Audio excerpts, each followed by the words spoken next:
ನಮಸ್ಕಾರ, ನಾನು ಮಧುಶ್ರೀ, ಕನ್ನಡ ಸಹಾಯಕ ಪ್ರಾಧ್ಯಾಪಕಿ. ಇವತ್ತಿನ ತರಗತಿನಲ್ಲಿ BA 4ನೇ ಸೆಮಿಸ್ಟರ್ನ ಬೆಳಗು ಪಠ್ಯ ಪುಸ್ತಕದಲ್ಲಿ ಅಧ್ಯಯನಕ್ಕೆ ಇಟ್ಟಿರುವಂತಹ ಒಂದು ಕವಿತೆ, ನಿಷೇಧಕ್ಕೊಳಪಟ್ಟ ಒಂದು ನೋಟು. ಇದನ್ನು ಅಧ್ಯಯನವನ್ನು ಮಾಡೋಣ. ಈ ನಿಷೇಧಕ್ಕೊಳಪಟ್ಟ ಒಂದು ನೋಟು ಅನ್ನುವಂತಹ ಕವಿತೆಯನ್ನು ರಚನೆ ಮಾಡಿರುವಂಥವರು ವಿಲ್ಸನ್ ಕಟೀಲ್ ಅನ್ನುವಂಥವ್ರು. ಇವಾಗ ಕವಿಯಾಗಿರುವಂತಹ ವಿಲ್ಸನ್ ಕಟೀಲ್. ಅದು ವಿಲ್ಸನ್ ಕಟೀಲ್ ಅನ್ನುವಂಥದ್ದು ಅವರ ಕಾವ್ಯನಾಮ. ಅವರ ನಿಜವಾದ ಹೆಸರು ವಿಲ್ಸನ್ ರೋಷನ್ ಸೀಕ್ವೆರಾ ಅನ್ನುವಂಥದ್ದು. ಅವರು ಕೊಂಕಣಿ ಮತ್ತು ಕನ್ನಡದ ಕವಿಯಾಗಿರುವಂತಹ ವಿಲ್ಸನ್ ರೋಷನ್ ಸೀಕ್ವೆರಾ ಅವರು ವಿಲ್ಸನ್ ಕಟೀಲ್ ಅನ್ನುವಂತಹ ಒಂದು ಕಾವ್ಯನಾಮದಿಂದ ರಚನೆಯನ್ನು ಮಾಡ್ತಾ ಇದ್ದಾರೆ. ಇನ್ನು ಈ ಒಂದು ನಿಷೇಧಕ್ಕೊಳಪಟ್ಟ ಒಂದು ನೋಟು ಅನ್ನುವಂತಹ ಈ ಒಂದು ಕವಿತೆ ಅದೇ ಹೆಸರಿನ ಅವರ ಕವನ ಸಂಕಲನದಿಂದ, ಅವರ ಒಂದು ಕನ್ನಡದ ಮೊದಲ ಕವನ ಸಂಕಲನದಿಂದ, ಅದೇ ಹೆಸರಿನ ಕವನ ಸಂಕಲನದಿಂದ ಆರಿಸ್ಕೊಂಡಿರುವಂಥದ್ದು. ಇನ್ನು ನಿಮಗೆಲ್ಲ ಗೊತ್ತಿರೋ ಹಾಗೆ ಕರ್ನಾಟಕದಲ್ಲಿ 2016ರಲ್ಲಿ ಡಿಮಾನಿಟೈಸೇಷನ್ ಅಂದರೆ ನೋಟನ್ನು ಅಮಾನ್ಯೀಕರಣ ಮಾಡಲಾಗುತ್ತೆ. ಬಹುತೇಕ ಎಲ್ಲರಿಗೂ ತಿಳಿದಂತಹ ಒಂದು ವಿಚಾರ ಆಗಿರುವಂಥದ್ದು. ಡಿಮಾನಿಟೈಸೇಷನ್ ಅಥವಾ ನೋಟು ಅಮಾನ್ಯೀಕರಣ ಮಾಡ್ತಾರೆ. ಅಂದರೆ ನೋಟನ್ನು ನಿಷೇಧ ಮಾಡಿ ಹೊಸ ನೋಟುಗಳನ್ನ ಜಾರಿಗೆ ತರುವಂಥದ್ದು. ಅಂದರೆ ಇಲ್ಲಿ ಈ ಒಂದು ನೋಟು ಅಮಾನ್ಯೀಕರಣ ಅನ್ನುವಂಥದ್ದು ಅದು ಒಂದು ಆರ್ಥಿಕ ನಿರ್ಧಾರ, ಒಂದು ಸರ್ಕಾರ ಮಾಡುವಂತಹ ಒಂದು ಆರ್ಥಿಕ ಅಥವಾ ರಾಜಕೀಯ ನಿರ್ಧಾರ. ಆಯಿತಾ? ಇದು ಅವರು ಈ ಕವಿತೆಯಲ್ಲಿ ಆ ನಿರ್ಧಾರವನ್ನು ಟೀಕೆ ಮಾಡ್ತಾ ಇಲ್ಲ, ಬದಲಾಗಿ ಅಂತಹ ಒಂದು ನಿರ್ಧಾರದಿಂದ ಜನಸಾಮಾನ್ಯರ ಮೇಲೆ ಹೇಗೆ ಒಂದು ಪರಿಣಾಮವನ್ನು ಬೀರುತ್ತೆ ಅನ್ನುವಂಥದ್ದನ್ನು ಅವರು ಇಲ್ಲಿ ಹೇಳ್ತಾ ಇರುವಂಥದ್ದು. ಅಂದರೆ ಒಂದು ರಾಜಕೀಯ ಅಥವಾ ಆರ್ಥಿಕ ನಿರ್ಧಾರ ಹೇಗೆ ಜನರ ಮೇಲೆ ಅದು ಪರಿಣಾಮವನ್ನು ಬೀರುವಂಥದ್ದು. ಯಾವುದೋ ಒಂದು ಇದರಲ್ಲಿ ತೆಗೆದುಕೊಂಡಂತಹ ಏಕಪಕ್ಷೀಯ ನಿರ್ಧಾರಗಳು ಜನಸಾಮಾನ್ಯರ ಬದುಕಿನಲ್ಲಿ ಎಂತಹ ಒಂದು ತಲ್ಲಣಗಳನ್ನು ಸೃಷ್ಟಿಸ್ತವೆ. ಆ ಒಂದು ನಿಷೇಧಗೊಂಡಂತಹ ನೋಟು ಜನರ ಬದುಕಿನಲ್ಲಿ ಹೇಗೆಲ್ಲ ಅದು ಯಾವ ರೀತಿಯಲ್ಲಿ ಅದು ಮಿಳಿತಗೊಂಡಿತ್ತು, ಸೇರ್ಕೊಂಡಿತ್ತು ಆ ನೋಟು. ಆಯಿತಾ? ಅದು ಈ ಒಂದು ನಿಷೇಧಗೊಂಡಾಗ ಜನರ ಬದುಕಿನಲ್ಲಿ ಎಂತಹ ತಲ್ಲಣಗಳನ್ನು ಅದು ಸೃಷ್ಟಿ ಮಾಡ್ತು ಅನ್ನುವಂತಹ ಒಂದು ಅಂಶವನ್ನು ಅವರಿಲ್ಲಿ ಹೇಳ್ತಾ ಹೋಗ್ತಿದ್ದಾರೆ. ನೋಟು ಅಮಾನ್ಯೀಕರಣದಂತಹ ದೊಡ್ಡ ಒಂದು ವಿದ್ಯಮಾನ ಅಥವಾ ವಿಷಯವನ್ನು ಒಬ್ಬ ಬಡವನ ಅಥವಾ ಒಬ್ಬ ಶ್ರಮಜೀವಿಯ ದೃಷ್ಟಿಕೋನದಿಂದ ಅವರು ಈ ಒಂದು ಕವಿತೆಯಲ್ಲಿ ಅವರು ನೋಡ್ತಾ ಹೋಗ್ತಿದ್ದಾರೆ. ಆಯಿತಾ? ಇನ್ನು ಈ ಒಂದು ಕವಿತೆಯ ನಾವು ಸಾರಾಂಶವನ್ನು ನೋಡೋದಾದರೆ ನೋಡಿ ಏನು ಹೇಳ್ತಾ ಇದ್ದಾರೆ. ಮೊದಲ ಸಾಲಲ್ಲಿ, ನಿಷೇಧಕ್ಕೊಳಪಟ್ಟ ಒಂದು ನೋಟು ನನ್ನಲ್ಲಿನ್ನೂ ಭದ್ರವಾಗಿದೆ. ನೋಡಿ, ಯಾವುದೋ 2016ರಲ್ಲಿ ಯಾವುದೋ ಒಂದು ಸಂದರ್ಭದಲ್ಲಿ ದಿಢೀರ್ ಅಂತ ಹೇಳಿಬಿಟ್ಟು ನೋಟನ್ನು ಅಮಾನ್ಯೀಕರಣ ಅಥವಾ ನಿಷೇಧ ಮಾಡಿದ್ರು. ಹಾಗೆ ನಿಷೇಧಕ್ಕೊಳಪಟ್ಟಂತಹ ಒಂದು ನೋಟು ಆ ಕವಿಯ ಹತ್ರ ಇನ್ನೂ ಸಹ ಭದ್ರವಾಗಿದೆ. ಬಹುಶಃ ನಮ್ಮ ದೇಶದಲ್ಲಿ ಈ ಒಂದು ವಿಚಾರವೇ ಗೊತ್ತಿಲ್ಲದಲೆ, ನೋಟು ಅಮಾನ್ಯೀಕರಣಗೊಂಡಿರುವಂತಹ ಒಂದು ವಿಚಾರವೇ ಗೊತ್ತಿಲ್ಲದಂತಹ ಎಷ್ಟೋ ಅವಿದ್ಯಾವಂತ, ಅನಕ್ಷರಸ್ಥ, ಬಡ ಹಳ್ಳಿಯಲ್ಲಿದ್ದಂತಹ ಜನರ ಬಳಿ ಎಷ್ಟೋ ವರ್ಷಗಳವರೆಗೆ ಇನ್ನೂ ಸಹ ಅದೇ ನೋಟುಗಳು ಭದ್ರವಾಗಿ ಅವರು ಇಟ್ಕೊಂಡಿದ್ರು. ಪಾಪ ಆ ವಿಚಾರ ಗೊತ್ತಿಲ್ಲದಲೆ ಎಷ್ಟೋ ದಿನಗಳವರೆಗೆ ಅದೇ ಹಳೆಯ ನೋಟನ್ನು ಇಟ್ಕೊಂಡು ಅವರು ಮಾರುಕಟ್ಟೆಗಳಿಗೆ ಬಂದಿರುವಂಥದ್ದು. ಅಂದರೂ ಅದು ನೋಡಿ, ಆ ನೋಟು ನಿಷೇಧೀಕರಣಗೊಂಡಾಗ ಸರ್ಕಾರ ಅವುಗಳನ್ನ ಬದಲಾವಣೆ ಮಾಡೋದಕ್ಕೆ ಒಂದು ಸಾಕಷ್ಟು ಅವಧಿಯನ್ನು ಕೊಟ್ಟಿತ್ತು. ಆದರೆ ಈ ವಿಚಾರವೇ ತಿಳಿದಲೇ ಇರುವಂತಹ, ಮನೆಗಳಲ್ಲಿ ಯಾವುದೇ ರೀತಿಯಾದಂತಹ ಮಾಧ್ಯಮ ಇಲ್ಲದಿರುವಂತಹ ಹಳ್ಳಿಯ ಮುಗ್ಧ ಜನಾಂಗ ಆ ಅವಧಿ ಮೀರಿ ಹೋದಂತಹ ಸಂದರ್ಭದಲ್ಲಿ ಆ ನೋಟನ್ನು ಹಿಡ್ಕೊಂಡು ಬಂದಿರ್ತಾರೆ. ಆಯಿತಾ? ಅಂಗಡಿಗಳಿಗೆ ಹೋಗಿರ್ತಾರೆ. ಆಯಿತಾ? ಅವಾಗ ಅವ್ರಿಗೆ ಅದರದ್ದು ಬದಲಾವಣೆ ಮಾಡ್ಕೊಳ್ಳೋವಂಥ ಸಮಯನೂ ಸಹ ಮುಗಿದು ಹೋಗಿರುವಂಥದ್ದು. ಆಯಿತಾ? ಪಾಪ ಅಂಥ ಸಂದರ್ಭದಲ್ಲಿ ಅವರಿಗೆ ಎಷ್ಟು ಕಷ್ಟ ಆಗಿರಬಹುದು ಅನ್ನುವಂಥದ್ದನ್ನು ಯೋಚನೆ ನಾವು ನಿಂತ್ಕೊಂಡು ಮಾಡಿದಾಗ ನಮಗೆ ಅರಿವಾಗುವಂಥದ್ದು. ಈಗ ಅಂತಹ ಒಂದು ನಿಷೇಧಕ್ಕೊಳಪಟ್ಟಂತಹ ನೋಟನ್ನು ಕವಿ ತನ್ನ ಹತ್ರ ಇಟ್ಕೊಂಡಿದ್ದಾರೆ. ಆದರೆ ಇಲ್ಲಿ ಒಂದು ನೋಟು, ಆ ನೋಟು ಬರೀ ಒಂದು ಕಾಗದದ ಚೂರಲ್ಲ, ಅಥವಾ ಅದಕ್ಕೆ ಒಂದು ಆ ನೋಟಿಗೆ ಏನು ಬೆಲೆ ಇದೆಯೋ, ಆರ್ಥಿಕವಾಗಿ ಅದಕ್ಕೆ ಏನು ಬೆಲೆ ಇದೆಯೋ ಅದು ಅಷ್ಟೇ, ಅದಕ್ಕೆ ಏನಾಗಿಲ್ಲ, ಅದೊಂದು ಒಂದು ಬೆಲೆ ಅಷ್ಟೇ ಮೀಸಲಲ್ಲ, ಅದು ಅಥವಾ ಬೆಲೆ ಅಷ್ಟೇ ಅಷ್ಟಕ್ಕೆ ಸೀಮಿತ ಆಗಿಲ್ಲ. ನೋಟು ಅಂದ ತಕ್ಷಣ ಅದಕ್ಕೆ ಏನೋ ಒಂದು ಬೆಲೆ ಇರುತ್ತೆ, ಆದರೆ ಆ ನೋಟು ಆ ಬೆಲೆಗಷ್ಟೇ ಸೀಮಿತ ಆಗಿಲ್ಲ, ಅಥವಾ ಅದೊಂದು ಕಾಗದ ತುಣುಕು ಅಷ್ಟೇ ಅಲ್ಲ, ಆಯಿತಾ. ಅದರಲ್ಲಿ ಹಲವಾರು ಜನರ ಬದುಕಿನ ಒಂದು ಅವಿಭಾಜ್ಯ ಅಂಗವಾಗಿ, ಹಲವಾರು ಜನರ ಬದುಕಿನ ಒಂದು ನೆನಪಾಗಿ, ಅಥವಾ ಹಲವಾರು ಜನರ ಬದುಕಿನ ಒಂದು ಭಾಗವಾಗಿ, ಆಯಿತಾ, ಆ ಮಾನವೀಯ ಸಂವೇದನೆಗಳ ಭಾಗವಾಗಿ ಆ ನೋಟು ಇರುವಂಥದ್ದನ್ನು ಅವರು ಕವಿ ಇಲ್ಲಿ ಹೇಳಿದ್ದಾರೆ. ಅಂದರೆ ಆ ನೋಟು ಬರೀ ಒಂದು ಕಾಗದ ಅಲ್ಲ, ಅಥವಾ ಅದು ಒಂದು ಆರ್ಥಿಕ ಮೌಲ್ಯಕ್ಕಾಗಿ ಬಳಸುವಂಥ ಒಂದು ವಸ್ತುವಲ್ಲ, ಅದಕ್ಕೆ ವಾಸನೆ, ಬಣ್ಣ ಮತ್ತು ಸ್ಪರ್ಶ ಎಲ್ಲವೂ ಇರುವಂಥದ್ದನ್ನು ಕವಿ ಈ ಕವಿತೆಯ ಮೂಲಕವಾಗಿ ಹೇಳ್ತಾ ಹೋಗ್ತಿದ್ದಾರೆ. ಆ ನೋಟಿಗೂ ಸಹ ಒಂದು ಭಾವನೆಗಳು, ಒಂದು ಅದಕ್ಕೆ ಭಾವನಾತ್ಮಕ ಸಂಬಂಧ ಇರುವಂಥದ್ದು, ಜನರ ಜೊತೆಗೆ ಒಂದು ಭಾವನಾತ್ಮಕ ಸಂಬಂಧ ಇರುವಂಥದ್ದನ್ನು ನಾವು ನೋಡುವಂಥದ್ದು, ಈ ಒಂದು ಕವಿತೆಯಲ್ಲಿ ನೋಡುವಂಥದ್ದು. ಅದು ಹೇಗೆ ಜನರ ಜೀವನದೊಂದಿಗೆ, ಸಮಾಜದ ಜನರ ಜೀವನದ ಜೊತೆಗೆ ಹೇಗೆ ಬೆರೆತು ಹೋಗಿತ್ತು ಆ ನೋಟು ಅನ್ನುವಂಥದ್ದನ್ನು, ಒಂದು ವ್ಯಕ್ತಿಯ ಜೀವನದ ಅದು ಭಾಗ ಆಗಿತ್ತು ಅನ್ನುವಂಥದ್ದನ್ನು ಈ ಕವಿತೆ ಮನವರಿಕೆ ಮಾಡಿಕೊಡುತ್ತೆ, ಆಯಿತಾ. ಅದು ಬರೀ ಒಂದು ಅಂಕಿ ಅಂಶ ಅಲ್ಲ. ಈಗೇನೋ ಅದು 100 ರೂಪಾಯಿ ನೋಟು, ಅದು 100 ರೂಪಾಯಿ ಅಷ್ಟು ಬೆಲೆ ಇರುವಂಥ ಒಂದು ನೋಟು ಅಲ್ಲ, ಅಷ್ಟೇ ಅಲ್ಲ, ಅದು ಒಬ್ಬ ವ್ಯಕ್ತಿಯ ಜೀವನದ ಒಂದು ಭಾಗ ಅನ್ನುವಂಥದ್ದನ್ನು ಅವರು ಈ ಒಂದು ಕವಿತೆಯಲ್ಲಿ ಹೇಳ್ತಾ ಹೋಗ್ತಾರೆ, ಆಯಿತಾ. ಅದೊಂದು ಕಾಗದದ ತುಣುಕಲ್ಲ, ಅಥವಾ ಅಂಕಿ ಅಂಶ ಅಷ್ಟೇ ಅಲ್ಲ, ಆಯಿತಾ. ಅದರಲ್ಲಿ ಹೇಗೆ ಮಾನವೀಯ ಸಂವೇದನೆಗಳಿದ್ದಾವೆ, ಆಯಿತಾ, ಸಾಮಾಜಿಕ ವರ್ಗಗಳ ನಡುವಿನ ಕಂದಕ ಇದೆ ಅನ್ನುವಂಥದ್ದನ್ನು ಈ ಕವಿತೆಯಲ್ಲಿ ಅವರು ತಿಳಿಸ್ತಾ ಹೋಗ್ತಿದ್ದಾರೆ. ನೋಡಿ, ಇಲ್ಲಿ ಕವಿತೆನಲ್ಲಿ ಹೇಳ್ತಿದೆ, ಆ ಒಂದು ನೋಟು ಕವಿಯ ಹತ್ರ ಇರುವಂತಹ ಒಂದು ನೋಟ್ ಇದೆಯಲ್ಲ, ಆ ನೋಟಲ್ಲಿ ಕವಿಗೆ ಏನೇನು ಕಾಣಿಸ್ತಾ ಇದೆ ಅಂತಂದರೆ, ಮೀನು ಮಾರುವ ಹೆಂಗಸಿನ ಬೆವರ ಉಪ್ಪು, ಹೂ ಮಾರುವ ಹುಡುಗಿಯ ಬೆರಳ ಕಂಪು, ಮಾಂಸದಂಗಡಿಯವನ ನೆತ್ತರ ಕೆಂಪು, ಹಾಲಿನ ಹುಡುಗನ ಬಿಸಿಯ ಹೆಪ್ಪು. ಇಲ್ಲಿ ನೋಡಿ, ಮೀನು ಮಾರುವ ಹೆಂಗಸಿನ ಬೆವರ ಉಪ್ಪು. ಒಂದು ನೋಟು ಎಷ್ಟೋ ಜನರನ್ನು ಹಾದುಕೊಂಡು ನಮ್ಮ ಹತ್ರ ಬಂದಿದೆ, ಅಥವಾ ಕವಿಯ ಹತ್ರ ಬಂದಿದೆ. ಆ ಕವಿಗೆ ನೋಡ್ತಾ ಇದ್ದಾರೆ, ಅವರ ಬಳಿ ಇರುವಂತಹ ಆ ನೋಟಲ್ಲಿ ಏನೆಲ್ಲ ಇದೆ. ಆ ಮೀನು ಮಾರುವ ಹೆಂಗಸಿನ ಬೆವರಿನ ಉಪ್ಪಿದೆ, ಆಯಿತಾ. ಹೂ ಮಾರುವ ಹುಡುಗಿಯ ಬೆರಳಿನ ಕಂಪು ಇದೆ, ಹೂ ಮಾರುವ ಮೀನಿನ ವಾಸನೆ ಬೆರೆತ್ಕೊಂಡು ಹೋಗಿದೆ, ಆಯಿತಾ. ಅಥವಾ ಆ ಮೀನಿನ ಬೆವರಿನ ಉಪ್ಪಿನ ಇದು ಒಂದು ಅಂಶ ಆ ನೋಟಲ್ಲಿ ಬೆರೆತು ಹೋಗಿದೆ. ಅವರ ಕೈಯಿಂದ ಜಾರಿ, ಅಂದರೆ ಅವ್ರ ಕೈಯನ್ನು ಸೇರಿರುತ್ತೆ, ಮೀನು ಮಾರಾಟಗಾರರ ಕೈ ಸೇರುತ್ತೆ. ನಂತರ ಅದೇ ನೋಟು ಯಾವುದೋ ಹೂ ಮಾರುವ ಹುಡುಗಿಯ ಕೈಗೆ ಬಂದಿರುತ್ತೆ, ಆಯಿತಾ. ನಂತರ ಅದೇ ನೋಟು ಒಬ್ಬ ಮಾಂಸದ ಅಂಗಡಿಯವನ ಹತ್ರ ಹೋಗುತ್ತೆ. ನಂತರ ಅದೇ ನೋಟು ಹಾಲಿನ ಹುಡುಗನ ಹತ್ರ ಬಂದಿದೆ, ಆಯಿತಾ. ಇಲ್ಲಿ ಇದು ನೋಡಿ, ಈ ನೋಟು ಸಮಾಜದ ಕೆಳಸ್ತರದ ಜನರ ಕಾಯಕದೊಂದಿಗೆ ಎಷ್ಟು ಬೆರೆತು ಹೋಗಿರುವಂಥದ್ದು, ಆಯಿತಾ. ಅವರ ಜೀವನದ ಭಾಗವಾಗಿರುವಂಥದ್ದು. ಅದಕ್ಕೆ ವಾಸನೆ, ಬಣ್ಣ, ಸ್ಪರ್ಶ ಎಲ್ಲ ಇದೆ ಅಲ್ಲಿ, ಆಯಿತಾ. ಆ ಬೆವರಿನ ಉಪ್ಪು ಇದೆ, ಹೂ ಮಾರುವ ಹುಡುಗಿಯ ಬೆರಳು ಕಂಪು ಇದೆ. ಅವರಿಗೆ ಹಣ ಅನ್ನುವಂಥದ್ದು ಬರೀ ಹಣ ಅಷ್ಟೇ ಆಗಿರಲ್ಲ, ಅವರ ಶ್ರಮಕ್ಕೆ ದೊರೆತಂಥ ಫಲ.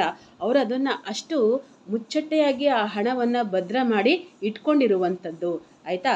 ಅದಕ್ಕೆ ಅವರ ಮೈಯ ಬೆವರ ವಾಸನೆಗಳೆಲ್ಲವೂ, ಅವರ ಮೈಯ ಸುವಾಸನೆಗಳೆಲ್ಲವೂ ಸಹ ಅದರಲ್ಲಿ ಸೇರಿಕೊಂಡಿರುವಂಥದ್ದನ್ನು ನಾವು ನೋಡ್ಬೋದಾಗಿದೆ. ಅವರೆಲ್ಲರ ಮೂಲಕ ಹರಿದು ಬಂದಿರುವಂಥದ್ದು, ಆಯಿತಾ.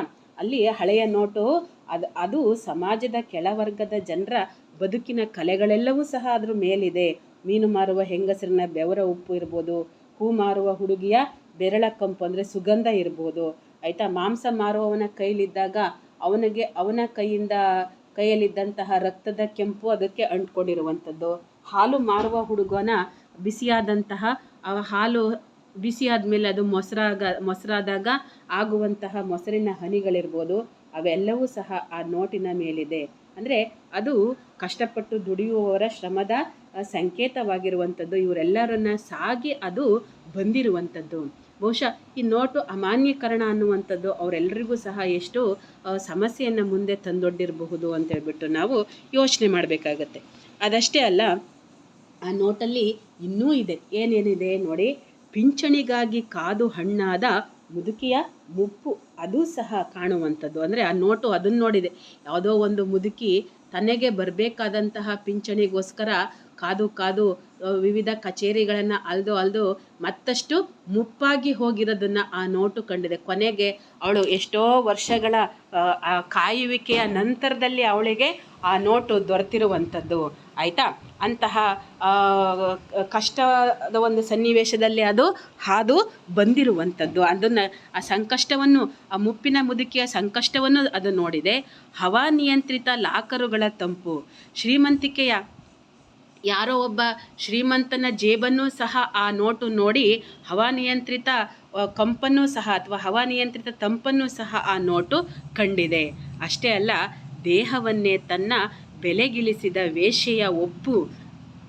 ಆಯಿತಾ, ಅಂದರೆ ಒಬ್ಬಳು ವೇಶ್ಯೆಯ ಹತ್ತಿರವೂ ಸಹ ಆ ನೋಟು ಹರಿದಾಡಿರುವಂಥದ್ದು ಅಂತ. ಜೀವನ ಅಂದರೆ ತನ್ನ ದೇಹವನ್ನು ಮಾರಿಕೊಂಡು ಯಾವುದೋ ತನ್ನ ಒಂದು ಅನಿವಾರ್ಯತೆಯ ಸಂದರ್ಭದಿಂದ, ತನ್ನ ಬಡತನದ ಕಾರಣಕ್ಕೋಸ್ಕರವಾಗಿ ಎಲ್ಲೋ ಯಾರೋ ಒಂದು ಮೋಸಕ್ಕೆ ಬಲಿಯಾಗಿ ವೇಶ್ಯ ಜೀವನವನ್ನು ನಡೆಸ್ತಾ ಇರುವಂತಹ ಒಂದು ಹೆಣ್ಣಿನ ಆ ಒಂದು ಒಪ್ಪು ಸಹ ಆ ನೋಟಲ್ಲಿದೆ. ಅವಳಿಗೂ ಸಹ ಯಾರೋ ಒಬ್ಬ ಗಿರಾಕಿ ಆ ನೋಟನ್ನು ಕೊಟ್ಟು ಅವಳ ದೇಹದ ಒಪ್ಪನ್ನು ಸಹ ಆ ನೋಟು ಕಂಡು ಬಂದಿದೆ. ಜೊತೆಗೆ ಕಾಣಿಕೆ ಹುಂಡಿಯೊಳಗಿನ ಕತ್ತಲ ಕಪ್ಪು. ಅಷ್ಟೇ ಅಲ್ಲ, ಇಷ್ಟು ಎಲ್ಲ ಏನು ಮಡಿ ಶುದ್ಧಿ ಮೈಲಿಗೆ ಅಂತಾರಲ್ಲ, ಆದರೆ ಇವರೆಲ್ಲರನ್ನ ದಾಟ್ಕೊಂಡು ಬಂದು, ಆಯಿತಾ, ಮಡಿ ಮೈಲಿಗೆಗಳನ್ನು ಮೀರಿ ಭಕ್ತಿ ಮತ್ತು ನಂಬಿಕೆಯ ಹೆಸರಿನಲ್ಲಿ ಆ ಹಣ ದೇವರ ಕಾಣಿಕೆಯ ಹುಂಡಿಗೂ ಸಹ ಹೋಗಿ ಸೇರಿರುವಂಥದ್ದು. ಆಯಿತಾ, ಅಂದರೆ ಅಲ್ಲಿ ಹೋಗಿ ಆ ಕತ್ತಲ ಕಪ್ಪು, ಕಾಣಿಕೆ ಹುಂಡಿ ಕತ್ತಲು ಅಂದರೆ ಹೇಗೆ ಆ ಮೂಢನಂಬಿಕೆಯ ಆಚರಣೆಯ ಒಂದು ಹಿನ್ನೆಲೆ ಅದನ್ನು ಇಲ್ಲಿ ಕತ್ತಲಿಗೆ ಹೋಲಿಸ್ತಿದ್ದಾರೆ. ಆ ಕತ್ತಲೆಯಲ್ಲಿ ಭಕ್ತಿ ಮತ್ತು ನಂಬಿಕೆ ಹೆಸರಿನಲ್ಲಿ ಹಣ ಹೇಗೆ ಆ ಕತ್ತಲಿನಲ್ಲಿ ಅಡಗಿಕೊಂಡಿದೆ ಅನ್ನುವಂಥದ್ದನ್ನು ಅಲ್ಲೂ ಹೋಗಿ ಏನಾಗಿದೆ, ಅದು ಸೇರಿಕೊಂಡಿದೆ. ದೇವರ ಹುಂಡಿನಲ್ಲೂ ಸಹ ಒಂದಷ್ಟು ದಿನ ಆ ಹಣ ಹೋಗಿ ಸೇರಿರುವಂಥದ್ದನ್ನು ನಾವು ನೋಡ್ಬೋದಾಗಿದೆ. ಆಯಿತಾ, ಎರಡರಲ್ಲೂ ಸಹ ದೇಹವನ್ನೇ ಮಾರಿಕೊಳ್ಳುವಂತಹ ವೇಷೆಯ ಒಪ್ಪನ್ನೂ ಸಹ ಅದು ಕಂಡಿದೆ. ದೇವಸ್ಥಾನದ ಕಾಣಿಕೆ ಹುಂಡಿಯ ಕತ್ತಲೆಯಲ್ಲೂ ಸಹ ಅದು ಭಾಗವಾಗಿರುವಂಥದ್ದು. ಎರಡೂ ಕತ್ತಲನ್ನು ಅದು ನೋಡಿರುವಂಥದ್ದು. ವೇಷೆಯಲ್ಲೋ ಕತ್ತಲಿನಲ್ಲಿ ಮಾಡುವಂತಹ ಒಂದು ಕೆಲಸವನ್ನು ಅದು ನೋಡಿರುವಂಥದ್ದು. ಕಾಣಿಕೆ ಹುಂಡಲಿ ಅದು ಮೂಢನಂಬಿಕೆಯ ಹೆಸರಿನಲ್ಲಿ ಅಥವಾ ಧರ್ಮ ನಂಬಿಕೆಯ ಹೆಸರಿನಲ್ಲಿ ಕಾಣಿಕೆ ಹುಂಡಿಯೊಳಗಿನ ಕತ್ತಲೆಯನ್ನು ಸಹ ಅದು ನೋಡಿರುವಂಥದ್ದು. ಹೀಗೆ ಎಲ್ಲವನ್ನೂ ಅನುಭವಿಸಿ ಆ ನೋಟು ಎಲ್ಲವನ್ನೂ ಅನುಭವಿಸಿದೆ. ಆಯಿತಾ, ಎಲ್ಲೋ ಮೀನು ಮಾರುವ ಹೆಂಗಸರ ಮೈ ಬೆವರಿನಿಂದ ಹಿಡಿದು ಆ ಹೂ ಮಾರುವವಳ ಆ ಒಂದು ಹೂವಿನ ಸುಗಂಧದಿಂದ ಹಿಡಿದು ಅವರೆಲ್ಲರ ಶ್ರಮವನ್ನು ಕಂಡು, ಮುಪ್ಪಿನ ಮುದುಕಿಯ ಕಷ್ಟವನ್ನು ಕಂಡು, ಆಯಿತಾ, ಶ್ರೀಮಂತಿಕೆಯಿಂದ ಇರುವಂತಹ ಜನರ ಐಷಾರಾಮಿ ಜೀವನವನ್ನು ಸಹ ಅದು ನೋಡಿದೆ. ಆಯಿತಾ, ಭಕ್ತಿ ನಂಬಿಕೆಯ ಹೆಸರಿನಲ್ಲಿ ದೇವಾಲಯ ಹುಂಡಿಯನ್ನು ಸಹ ಅದು ನೋಡಿದೆ. ಅದು ವೇಶ್ಯಾವಾಟಿಕೆಯ ಪ್ರದೇಶಕ್ಕೂ ಸಹ ಅದು ಹೋಗಿ ಬಂದಿದೆ. ಎಲ್ಲವನ್ನು ಅನುಭವಿಸಿ ಸವೆದು ಮಾಸಿ ಸುಕ್ಕಾಗಿ ಈಗ ಈ ಥರ ಎಲ್ಲ ಆಗಿ ಹೊಸದಾಗಿದ್ದಂಥ ನೋಟು ಒಬ್ಬರ ಕೈಯನ್ನು ಜಾರಿ ಕೊನೆಗೆ ಕವಿಯ ಅಪ್ಪನ ಕೈಗೆ ಬಂದಿದೆ. ಹಾಗೆ ಕವಿಯ ಅಪ್ಪನ ಕೈಗೆ ಬರುವಷ್ಟರಲ್ಲಿ ಅದು ಸವೆದು ಮಾಸಿ ಸುಕ್ಕಾಗಿ ಹೋಗಿಬಿಟ್ಟಿದೆ. ಹಳೆಯ ನೋಟಾಗಿ ಸುಕ್ಕಾಗಿ ಹೋಗಿದೆ. ಆಯಿತಾ, ಅಷ್ಟೇ ಅಲ್ಲ, ಆ ನೋಟು ಹರಿದು ಹೋಗಿದೆ. ಅಲ್ಲಿ ನಮ್ಮ ನೋಟಿನ ಮೇಲೆ ಗಾಂಧಿಯ ಚಿತ್ರ ಇರುವಂಥದ್ದು, ಅಲ್ಲಿ ನಗುತ್ತಿರುವಂತಹ ಗಾಂಧಿಯ ಚಿತ್ರ ಇರುವಂಥದ್ದು. ಆಯಿತಾ, ಗಾಂಧೀಜಿಯವರ ನಗು ಅಲ್ಲಿ ಏನನ್ನು ಸೂಚಿಸುವಂಥದ್ದು ಅಂತಂದರೆ, ಗಾಂಧೀಜಿಯವರ ನಗು ಅಪ್ಪಟ ಅಹಿಂಸೆ ಮತ್ತು ಸತ್ಯದ ಸಂಕೇತವಾಗಿರುವಂಥದ್ದು ಅಲ್ವಾ. ಆ ಗಾಂಧೀಜಿ ಅಂದರೆ ಅದು ಸತ್ಯ ಮತ್ತು ಅಹಿಂಸೆಗೆ ಸಂಕೇತ. ಆದರೆ ಆ ನೋಟು ಈ ಹಂತಕ್ಕೆ ಬರುವಾಗ, ಇವರ ಅಪ್ಪನ ಕೈಗೆ ಬರುವಷ್ಟರಲ್ಲೇ ಅದು ಎಷ್ಟೋ ಜನರ ಶೋಷಣೆಗೆ, ಅಜ್ಜಿ ಥರದಂತಹ ಒಂದು ವ್ಯಕ್ತಿಗಳ ವಯಸ್ಸಾದಂಥವರ ಶೋಷಣೆಗೆ ಒಳಗಾಗಿ ಬಳಕೆಯಾಗಿರುವಂಥದ್ದು. ಆಯಿತಾ, ಹಾಗಾಗಿ ನೋಡಿ, ಆ ನೋಟು ಅಷ್ಟೆಲ್ಲ ಹರಿದು ಬರುವಂಥ ಸಂದರ್ಭದಲ್ಲಿ ಗಾಂಧಿಯ ಆಶೆ, ನೋಟಷ್ಟೇ ಹರಿದು ಹೋಗಿಲ್ಲ, ಆ ಗಾಂಧಿಯ ಆಶೆಗಳು ಸಹ, ಆಶಯ ಏನಿತ್ತಲ್ವ, ಗಾಂಧಿಯ ಆಶಯಗಳು ಸಹ ಹರಿದು ಹೋಗಿರುವಂಥದ್ದು. ಆಯಿತಾ, ಹರಿದು ಹೋಗಿದೆ. ಅದಕ್ಕೆ ಹರಿದು ನಗುವಿಗೆ ತೇಪೆ ಹಾಕಲಾಗಿತ್ತು. ಬರೀ ನೋಟಿಗೆ ಮಾತ್ರ ತೇಪೆ ಹಾಕಿದ್ದಾರೆ. ತೇಪೆ ಹಾಕೋದು ಅಂದರೆ ಏನೋ ಪ್ಲಾಸ್ಟರ್ ಹಾಕಿ ಅಂಟಿಸಿದ್ದಾರೆ ನೋಟಿಗೆ. ಆದರೆ ಈ ಸಮಾಜದ ವ್ಯವಸ್ಥೆಗೆ ಮಾತ್ರ ಇನ್ನೂ ಏನಿಲ್ಲ, ಯಾವುದೇ ತೇಪೆ ಹಾಕಿಲ್ಲ. ಆ ವ್ಯವಸ್ಥೆಗೆ ಪರಿಹಾರ ಯಾವುದೂ ಸಹ ಇನ್ನೂ ಸಿಕ್ಕಿಲ್ಲ, ಆಯಿತಾ ಅನ್ನುವಂಥದ್ದನ್ನು ಹೇಳ್ತಾರೆ. ಈಗ ಸರಿ, ಅಪ್ಪನ ಕೈಗೆ ಬಂದಂತಹ ಆ ನೋಟು ಕೊನೆಗೆ ಆ ಕವಿಯ ಅಮ್ಮನ ಕೈಗೆ ಸೇರಿರುವಂಥದ್ದು. ಕೆಲಕಾಲ ಅವ್ವನ ಸೆರಗಿನ ಗಂಟಲ್ಲಿ ಶುಶ್ರೂಷೆಗೊಳಪಟ್ಟು. ಸಾಮಾನ್ಯವಾಗಿ ನೋಡಿ, ತಾಯಿಯಾದವರು ಹಣವನ್ನು ಕಷ್ಟ ಕಾಲಕ್ಕೆ, ಆಪತ್ಕಾಲಕ್ಕೆ ಬೇಕು ಅಂತನೋ ಎಲ್ಲೋ ಒಂದು ಕಡೆ ಗಂಟು ಕಟ್ಟಿ ಇಟ್ಟಿರ್ತಾರೆ, ಆಯಿತಾ. ಆಗ ಯಾವುದಕ್ಕೋಸ್ಕರ ಇಟ್ಟಿರ್ತಾರೆ? ಯಾವುದೋ ಅನಿವಾರ್ಯ ಸಂದರ್ಭದಲ್ಲಿ, ಇನ್ಯಾವುದೂ ಸಹ ಹಣ ಇಲ್ಲ ಅನ್ನುವಂಥ ಸಂದರ್ಭದಲ್ಲಿ ತನ್ನ ಗಂಡನಿಗೆ ಆ ನೋಟನ್ನು ಅವಳು ಕೊಡ್ತಾಳೆ, ಆಯಿತಾ. ಇನ್ನೇನು ಯಾವುದೋ ಹೊಟ್ಟೆ ಹಸಿವಿಗೋ ಬಟ್ಟೆ ಬರೆಗೋ ಕೈ ಬದಲಿಸಬೇಕೆನ್ನುವಷ್ಟರಲ್ಲಿ, ಆಯಿತಾ, ಯಾವುದೋ ಹಸಿವಿಗೋ ಬಟ್ಟೆ ಖರೀದಿಸೋದಕ್ಕೋ ಅಥವಾ ಮಕ್ಕಳಿಗೆ ಯಾವಾಗಾರು ಬಟ್ಟೆ ತೆಕ್ಕೊಡ್ಬೇಕು, ಅಪ್ಪ ದುಡ್ಡಿಲ್ಲ ಅಂತ ಹೇಳಿದಾಗ ಅಮ್ಮ ತಾನು ಕೂಡಿಟ್ಟಿರುವ ಹಣವನ್ನು ಕೊಡ್ತಾಳೆ. ಇನ್ಯಾವತ್ತೋ ಆ ದಿನ ಏನೂ ದುಡಿಮೆ ಇಲ್ದಲೆ ಊಟಕ್ಕೂ ಕಷ್ಟ ಅನ್ನುವಂತಹ ಒಂದು ಸ್ಥಿತಿಯಲ್ಲಿ ಆ ಬಡ ಕುಟುಂಬಗಳಲ್ಲಿರುವಂಥ ತಾಯಿ ತನ್ನ ಮಕ್ಕಳ ಹಸಿವನ್ನು ನೀಗಿಸೋದಕ್ಕೋಸ್ಕರವಾಗಿ, ಸಂಕಷ್ಟದ ಸಮಯಕ್ಕೆ ಆಸರೆ ಆಗಲಿ ಅನ್ನೋ ಕಾರಣಕ್ಕೋಸ್ಕರವಾಗಿ ತಾಯಂದಿರು ಅಲ್ಪ ಸ್ವಲ್ಪ ಆ ಹಣವನ್ನು ಸೆರಗಿನಲ್ಲಿ ಗಂಟು ಹಾಕಿಟ್ಟಿರ್ತಾರೆ, ಆಯಿತಾ. ಆದರೆ ಅವರ ಆ ಒಂದು ನಂಬಿಕೆಯ ಮೇಲೆ ಈಗ ನಿಷೇಧ ಅನ್ನುವಂತಹ ಒಂದು ಕೊಡಲಿ ಪೆಟ್ಟು ಬಿದ್ದಿದೆ, ಆಯಿತಾ. ಬಹುಶಃ ಆ ತಾಯಿ ಅದನ್ನು ಕೊಡಬೇಕು ಅಂತ ಇದ್ಲೋ ಏನೋ, ಅಷ್ಟರಲ್ಲಿ ನಿಷೇಧ ಹೇರಿ ಆ ನೋಟು ಹಾಗೆ ಉಳ್ಕೊಂಡ್ಬಿಟ್ಟಿದೆ, ಆಯಿತಾ. ಅದು ಈಗ ಕವಿಯ ಬಳಿ ಸೇರಿಕೊಂಡಿದೆ. ಈಗ ಅದಕ್ಕೆ ಕವಿ ಹೇಳ್ತಿದ್ದಾರೆ, ಅದೇ ನೋಟು ಇನ್ನೂ ನನ್ನ ಬಳಿ ಇದೆ, ಜೇಬು ಪರ್ಸು. ಕವಿ ಇಟ್ಕೊಂಡಿದ್ದಾರೆ, ಆದರೆ ಅದನ್ನು ಜೇಬಲಲ್ಲ, ಪರ್ಸಲ್ಲಲ್ಲ. ಯಾಕೆ ಜೇಬಲ್ಲಿ ಪರ್ಸಲ್ಲಿ ಅಲ್ಲ? ಈಗ ಆ ನೋಟಿಗೆ ಯಾವುದೇ ಮೌಲ್ಯ ಇಲ್ಲ. ಆ ನೋಟಿಗೆ ಮೌಲ್ಯ ಇದ್ದಾಗ ಮಾತ್ರ ಅದನ್ನು ನಾವು ಎಲ್ಲಿ ಇಟ್ಕೊಂಡಿರ್ತಿದ್ವಿ? ಜೇಬಲ್ಲಿ ಅಥವಾ ಪರ್ಸಲ್ಲಿರುತ್ತೆ. ಆ ಹಣಕ್ಕೆ ಮೌಲ್ಯ ಇದ್ದಾಗ ಅದು ಜೇಬಲ್ಲೋ ಪರ್ಸಲ್ಲೋ ಇರ್ತಾ ಇತ್ತು, ಆಯಿತಾ. ಅದಕ್ಕೆ ಒಂದು ಸ್ಥಾನ ಇರ್ತಾ ಇತ್ತು, ಜೇಬಲ್ಲೋ ಪರ್ಸಲ್ಲೋ ಸ್ಥಾನ ಇರ್ತಾ ಇತ್ತು. ಆದರೆ ಈಗ ಅದಕ್ಕೆ ಯಾವುದೇ ರೀತಿಯಾದಂಥ ಮೌಲ್ಯ ಇಲ್ಲದಲೇ ಅದು ನಿಷೇಧಕ್ಕೊಳಗಾಗಿದೆ ಅಲ್ವಾ. ಹಾಗಾಗಿ ಅದು ಈಗ ಎಲ್ಲಿ ಸೇರಿಕೊಂಡಿದೆ? ಪುಸ್ತಕದ ಹಾಳೆಗಳ ನಡುವೆ ಬೆಚ್ಚಗೆ ಹೋಗಿ ಸೇರ್ಕೊಬಿಟ್ಟಿದೆ ಅಂತೇಳ್ಬಿಟ್ಟು ನೋಡಿ, ಎಷ್ಟು ಚೆನ್ನಾಗಿ ತುಂಬ ತಾರ್ಕಿಕವಾಗಿ ಇಲ್ಲಿ ಹೇಳ್ತಿದ್ದಾರೆ. ಯಾವುದು ನಮಗೆ ಆ ಕ್ಷಣಕ್ಕೆ ಅವಶ್ಯಕತೆ ಇರೋದಿಲ್ವೋ ಅದೆಲ್ಲವೂ ಏನಾಗಿರುತ್ತೆ? ಇತಿಹಾಸದ ಅಥವಾ ನೆನಪಿನ ಪುಟದಲ್ಲಿ ಸೇರಿ ಹೋಗುತ್ತೆ. ಅದನ್ನು ನಾವು ಬದುಕಿನ ಜೀವನದ ಭಾಗವನ್ನಾಗಿ ಮಾಡ್ಕೊಂಡಿರೋದಿಲ್ಲ ಅನ್ನೋವಂಥದ್ದನ್ನು ಇಲ್ಲಿ ಹೇಳ್ತಿದ್ದಾರೆ. ಯಾವಾಗ ಆ ನೋಟಿಗೆ ಮೌಲ್ಯ ಇದ್ದಿದ್ರೆ, ಒಂದು ವೇಳೆ ಮೌಲ್ಯ ಇದ್ದಿದ್ರೆ ಅದು ಕವಿಯ ಜೇಬು ಅಥವಾ ಪರ್ಸಲ್ಲಿ ಇರ್ತಾ ಇತ್ತು. ಆದರೆ ಈಗ ಆ ನೋಟಿಗೆ ಯಾವುದೇ ರೀತಿಯಾದಂತಹ ಮೌಲ್ಯ ಇಲ್ಲ. ಹಾಗಾಗಿ ಅದು ಇವತ್ತು ಎಲ್ಲಿ ಹೋಗಿದೆ? ಪುಸ್ತಕದ ಒಳಗಡೆ ಹೋಗಿ ಸೇರಿಕೊಂಡಿದೆ ಅಂತೇಳ್ಬಿಟ್ಟು ಹೇಳ್ತಿದ್ದಾರೆ. ಅಷ್ಟೇ ಅಲ್ಲ, ಈಗ ನೋಡಿ, ಆ ನೋಟಿನೊಂದಿಗೆ ಅಂಟ್ಕೊಂಡಿದ್ದಂತಹ ಏನೋ ಅವರ ಒಂದು ಶ್ರಮಜೀವಿಗಳ ಬೆವರಿರ್ಬೋದು, ಅಥವಾ ಬಡತನದಲ್ಲಿರುವಂತಹ ಅವರ ಬೆವರು, ಅವರ ಶ್ರಮ ಇರ್ಬೋದು, ಅಥವಾ ಅವರು ಕಣ್ಣೀರಿರ್ಬೋದು, ಅದನ್ನು ಕವಿ ಈ ಒಂದು ಕವಿತೆಯನ್ನು ಬರೆಯೋದರ ಮೂಲಕವಾಗಿ ನಾನು ಅದನ್ನು ಪುಸ್ತಕದೊಳಗಡೆ ಬೆಚ್ಚಗೆ ಇಟ್ಟೆ ಅಂತ ಹೇಳ್ಬಿಟ್ಟು ಸಾಹಿತ್ಯಿಕವಾಗಿ, ಭಾವನಾತ್ಮಕವಾಗಿ ಅವರು ಹೇಳ್ತಾ ಇದ್ದಾರೆ. ಅಂದರೆ ಅದರ ಮೇಲೊಂದು ಕವಿತೆಯನ್ನು ಗೀಚಿ ನಾನು ಅಮಾನ್ಯವಾಗುವುದನ್ನು ತಡೆ ಹಿಡಿದಿದ್ದೇನೆ, ಆಯಿತಾ. ಅದಕ್ಕೆ ಮೌಲ್ಯ ಇರ್ತಾ ಇರಲಿಲ್ಲ, ಆಯಿತಾ. ಆದರೆ ಆ ನೋಟಿನ ಹಿಂದೆ ಅಷ್ಟು ಜನರ ಬೆವರು, ಶ್ರಮ, ಅವರ ಬಡತನದ ಕಷ್ಟ ಅದೆಲ್ಲವೂ ಸಹ ಇತ್ತು. ಅದು ಅಮಾನ್ಯ ಆಗಬಾರ್ದು ಅಂತ ಹೇಳಿಬಿಟ್ಟು ಅದಕ್ಕೊಂದು ಬೆಲೆ ಕೊಡಬೇಕು ಅನ್ನೋ ಕಾರಣಕ್ಕೋಸ್ಕರವಾಗಿ ನಾನು ಈ ಒಂದು ಕವಿತೆಯನ್ನು ಬರೆಯುವುದರ ಮೂಲಕವಾಗಿ ಅದನ್ನು ನಾನು ದಾಖಲಿಸಿ ಇಟ್ಟಿದ್ದೇನೆ ಅಂತೇಳ್ಬಿಟ್ಟು ಅವರು ಹೇಳ್ತಿದ್ದಾರೆ. ಒಟ್ಟಾರೆಯಾಗಿ ಈ ಕವಿತೆಯಲ್ಲಿ ವ್ಯವಸ್ಥೆಯು ತೆಗೆದುಕೊಳ್ಳುವಂತಹ ಏಕಪಕ್ಷೀಯ ನಿರ್ಧಾರಗಳು ಜನಸಾಮಾನ್ಯರ ಬದುಕಿನಲ್ಲಿ ಎಂತಹ ತಲ್ಲಣಗಳನ್ನು ಸೃಷ್ಟಿಸ್ತವೆ ಅನ್ನುವಂಥದ್ದನ್ನು ಸಾಕ್ಷಿಯಾಗಿ ಅದಕ್ಕೆ ಸಾಕ್ಷಿಯಾಗಿ ಒಂದು ಕವಿತೆ ಇರುವಂಥದ್ದು, ಆಯಿತಾ. ನೋಟು ಅಮಾನ್ಯಕರಣ ಅನ್ನುವಂಥದ್ದೊಂದು ದೊಡ್ಡ ವಿಷಯ. ಅದನ್ನು ಒಬ್ಬ ಬಡ ಶ್ರಮಜೀವಿಯ ದೃಷ್ಟಿಕೋನದಿಂದ ಅವರು ನೋಡುವಂಥದ್ದು. ನೋಟು ಅನ್ನುವಂಥದ್ದು ಬಡ ಶ್ರಮಜೀವಿಗಳ ಜೀವನದಲ್ಲಿ ಅದು ಹೇಗಿರುತ್ತೆ? ಅದು ಕಾಗದದ ತುಣುಕು ಅಲ್ಲ, ಅದಕ್ಕೆ ಎಷ್ಟೊಂದು ಮೌಲ್ಯ ಇರುತ್ತೆ, ಅದಕ್ಕೆ ಎಷ್ಟೊಂದು ಮಹತ್ವ ಇರುತ್ತೆ ಅನ್ನುವಂಥದ್ದನ್ನು ಅವರು ಏನು ಮಾಡ್ತಾ ಇದ್ದಾರೆ? ಈ ಒಂದು ಕವಿತೆಯ ಮೂಲಕ ತಿಳಿಸಿಕೊಡುವಂಥ ಕೆಲಸವನ್ನು ಮಾಡಿದ್ದಾರೆ. ಧನ್ಯವಾದಗಳು.